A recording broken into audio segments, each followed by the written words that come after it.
The topic I'm talking about really made me think about when I first moved to Newark, which is in 1959.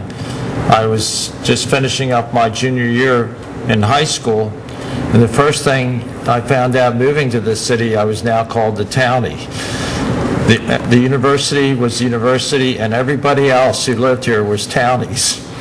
And you know, it really didn't bother me because I went to school in Wilmington, and I thought they were talking about the other people. But anyway, that only lasted for a year because I entered school here, and you know, when I became a student here, became a part of the University of Delaware, a very strong part of the university, because my father had become very ill during my senior year at school, and the football coach of the University of Delaware was the good friend of the football coach at Salesianum, and he called up, and I had a job down here during the summer before I was a freshman in Delaware. So I worked in the athletic department, and through my 5 years, yes, it took me 5 years. You know, it was a very different relationship. I knew almost all the professors because back in those days, the teachers actually lived in Newark. It was very unusual for anybody to teach at the University of Delaware that lived more than 4 or 5 miles from here. And you had a very close connection. I think of all the cities in the United States that had colleges, I would say Delaware was the last college to join the peace movement. I mean, people, when I got to law school, we swapped stories about all these demonstrations, and not really riots in those days, but you know, peace movements and stuff like that, protests against the war.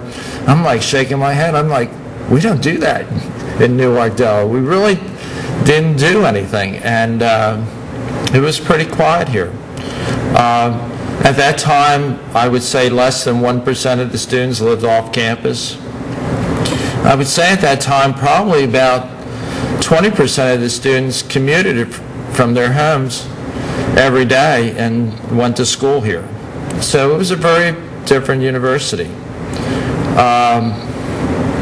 When I came home from Vietnam, you know, I'm really jealous of the soldiers now, because when I came home from Vietnam, you didn't dare tell anybody you'd been in Vietnam, let alone the Army, because it was all they would do is argue with you about how terrible you are, and our blood is on you and all this stuff, and you just got tired of it. So for at least 20 years after coming back from Vietnam, I never told anybody I was there. And so I'm proud of the American spirit now, that they welcome back people when they serve the country. I think that's very important to them. And it's probably really important to the Vietnam veterans like myself, because we really embrace the new spirit.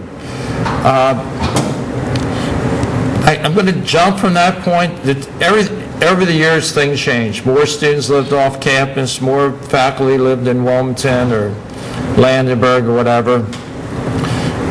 But over the years, there was a growing animosity between the people who lived here, not all of them, probably less than 10% of them, but a vocal 10%, and the university and the students. And I guess probably 10 years ago, I started saying I could do better. And we started looking to buy a house about 8 years from now. It took about 2 years to find a house that my wife would move into. You know how those things go. But during that period, there was just an awful lot of tension between the university and the city. They were passing laws over and over again, trying to control student housing, trying to control student behavior. And I just thought there was a better way. And I ran for election.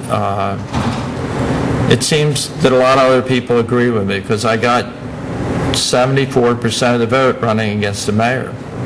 And even for me, that was a shock.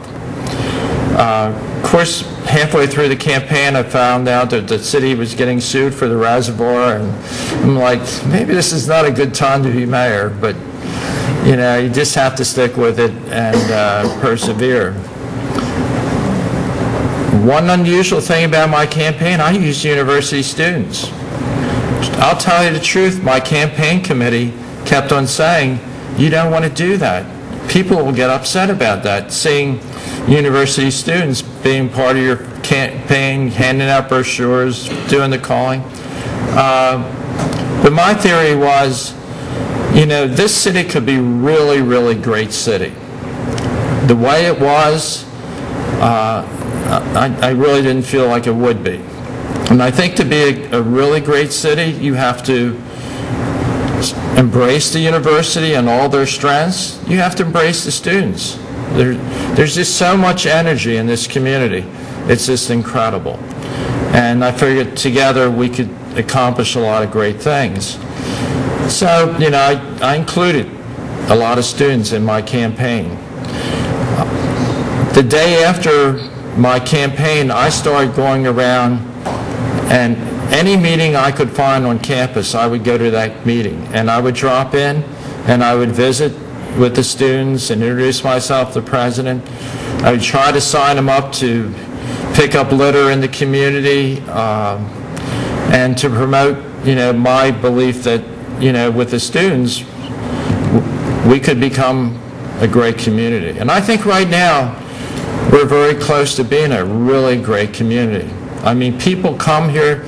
I mean, you talk to the university president, he says, you know, people love this city. When they come in here from New Jersey, New York, wherever, to visit the school as juniors, they just go home and they all want to go here. Of course, the admissions guy wishes they didn't all want to come here, but that's a fact of life.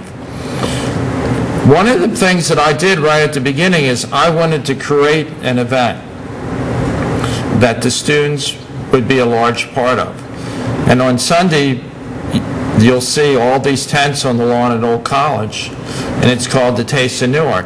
And that's really a student-run event. On Sunday, I'll have 60 students from the University of Delaware. They'll set up all the tables. They'll do everything at the event. They're part of the planning committee. They raise a lot of money. But guess what? The community comes to the Taste of Newark. They pay $40 to come and eat food and drink wine and whatever. And they get to interact with all these students. I mean, the first couple of years when this happened, they were all like, my God, I didn't know students were nice.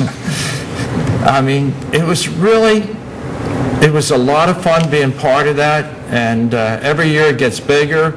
I mean, this year, you know, normally we have a volunteer day here at the university in September, and we go try to get volunteers to work the event.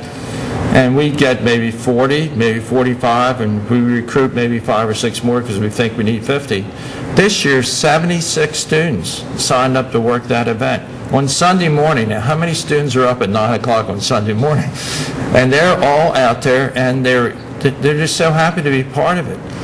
And their reaction with the community has changed the image of thousands of people who live in our area about how the students are and how lucky they are to have them here. The other thing I did is the mayor campaign against litter. And I got 30 university student groups to all adopt roads around the city. And if you go around this city now, it's really clean compared to other communities. 2 things have happened. One, if you have to go out and pick up litter, very rarely will you be a person who will ever litter again, because it'll offend you. And secondly, the residents, they see all these students walking down their streets picking up the trash on the lawn. I've been with groups, they go pick up the papers down on the sidewalk, take it to the door, knock on the door, and give them the newspaper. I mean, it's just